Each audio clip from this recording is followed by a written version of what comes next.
Hello everyone, today I'm going to show you our koipond and how we have changed it over the years and which problems we have encountered in different steps and how we resolve them.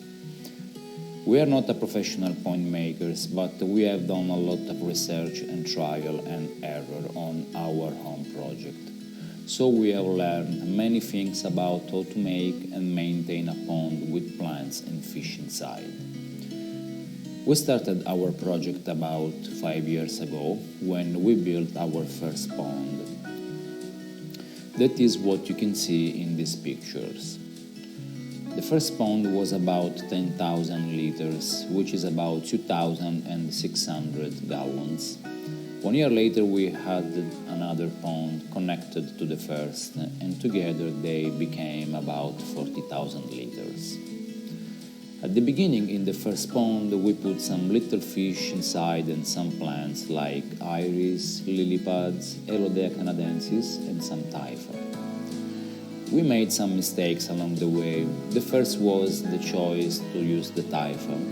This plant is very good for filtration. It is used for the industrial filtration, but it's not good for a pond. It grows very fast and forms a long and strong taproot, which will be dangerous for your liner because they can make holes.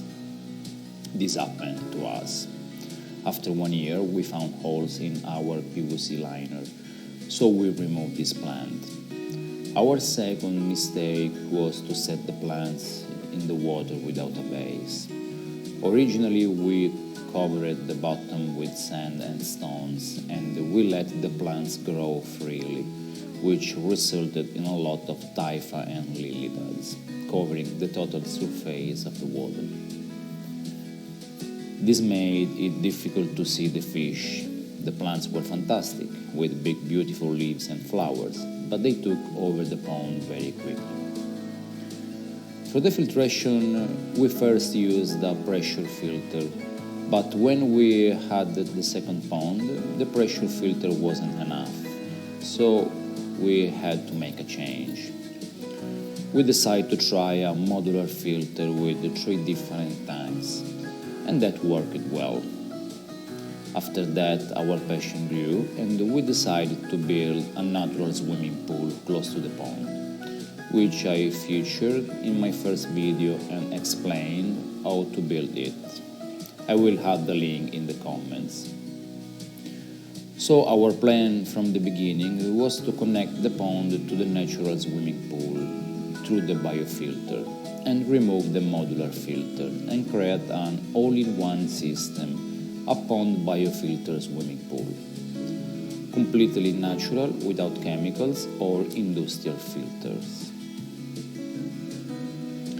Now this year we decided to rebuild the pond and change the PVC liner with an APDM liner, which is much better and much more resistant over time.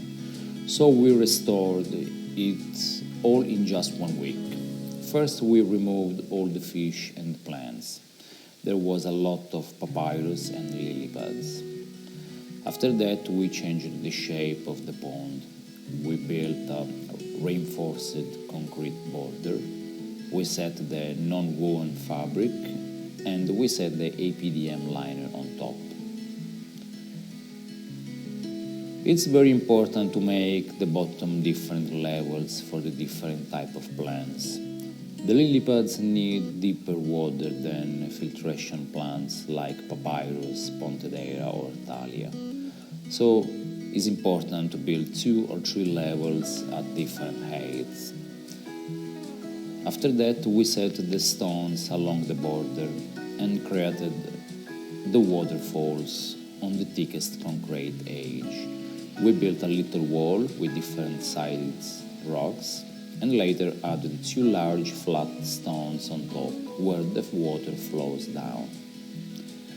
After that, we connected the pond to the biofilter, composite of lava, stone, gravel and plants. After that we put the fish inside and added different types of plants along the edge inside the vases.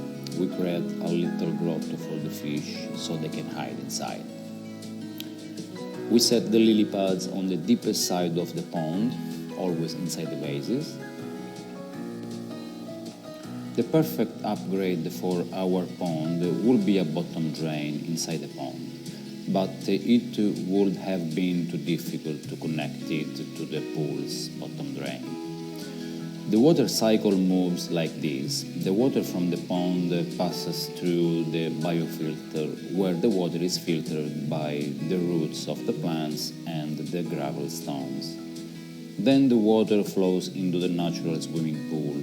From there, it moves through the skimmer and the bottom drain into a level tank where the debris and dirt sinks to the bottom. And finally, the water passes into a 4,000-liter underground tank where there are two pumps that pump the water back into the pond. The cycle starts again. Thanks for watching and comment below if you have any question.